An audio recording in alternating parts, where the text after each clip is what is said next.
इस बार हम कार्य करेंगे यमुना आंचल सफाई अभियान पे।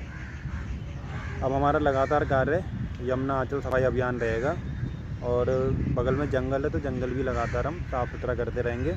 और इसी के साथ घाट भी हैं, तो घाट जो हैं वो साफ़ सुथरे हैं ही, लगातार झाड़ू लगते हैं यहाँ पे। पुजारी जी और जो यहाँ पे रहते हैं वो ये चीज़ें ध्यान रखते हैं।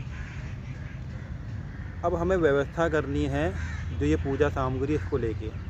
तो पूजा सामग्री में सबसे पहले जो प्लास्टिक है उसको तो एकदम ना कर दीजिए। पूजा सामग्री को प्लास्टिक में यमुना किनारे लेकर ही नहीं आना है, उसको कागज़ में लाना है या किसी में लाना है, वो एक अलग बात है।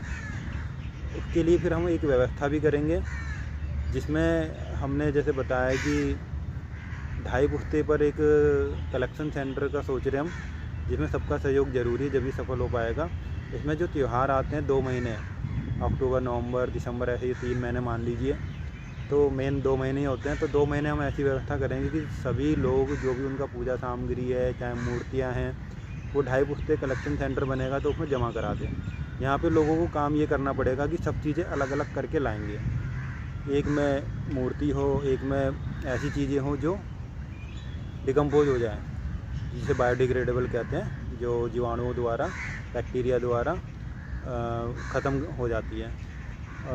और प्लास्टिक को तो बिल्कुल भी मतलब लेकर ही नहीं आना, उसको कूड़े घर में डालो, है ना। तो ऐसे करके ये चीज़ें अलग करके लानी है और उनको जमा कराना है। और जमा कराने के बाद इससे क्या होगा कि फिर हम वन विभाग से और फ्लड डिपार्टमेंट से बात करेंगे, और तो जो आगे जनप्रतिनिधि हैं उनसे ही बात करेंगे कि उनका हमें सहयोग मिले और जो भी पूजा सामग्री हम उसको मतलब खाद का रूप दे सकें, इस और काम करेंगे।